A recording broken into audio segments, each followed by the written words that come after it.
Good day, everyone. I am John Marie Niranara, and I will be discussing to you the rehabilitation program on Pasig River and criticism. So this is a subtopic of political and climate change. The part two, which was the part one, was discussed by Laidane. Our country is widely acknowledged of different natural resources which can provide needed ecosystem services to population. The demands arising of growing population, poor environmental protection, and external factors such as climate change, however, have placed the country's environment and natural resources under great threat. Pasig River is a river in the Philippines that connects Laguna Bay to Manila Bay. It is the largest lake in the Philippines, and the Pasig River in the Philippines suffers from a high level of water pollution and efforts are being made to rehabilitate it. Pasig River Rehabilitation Program. So, these are the conditions under Pasig River which promotes or which kanang na-promote siya para ma-rehabilitate ang Pasig River. First is the existing informal settlers along river banks to be relocated. So as we all know, Pasig River are full of informal settlers living near Pasig River.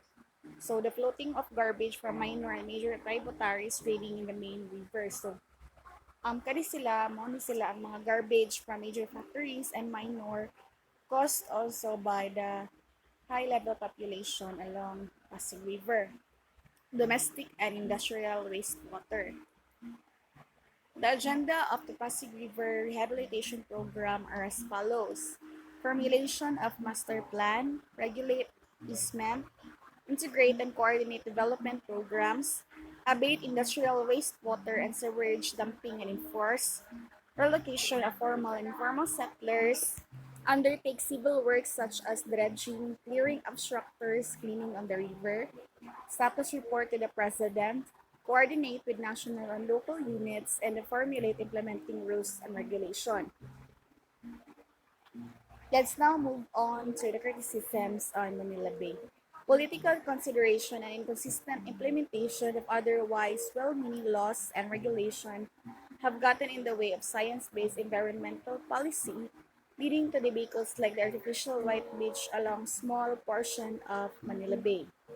Some critics believe that the environmental impact assessment framework, which assesses a project's potential impact to inform decision makers and the public prior to implementation, is troubled by political power and leadership issues. So, muna siya mga criticism sa Manila Bay nga, di ba? As we see on news is natin mga white sand, murag himo siya ito sa Manila Bay, but parang pilar po siya kaadlaw is kanang nawala rap gihapon.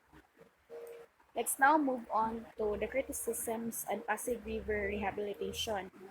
President Rodrigo Duterte officially abolished the commission. So, nato'y gitawag nga PRRC, which means the Pasig River Rehabilitation Commission na which aims to rehabilitate Pasig River. But according to President Duterte, kanang ang Pasig River daw is uncleanable. So, gi-abolish to niya nga commission and gihatag niya sa DENR, Department of Environmental and Natural Resources, para mo take over sa pag-rehabilitate sa Pasig River.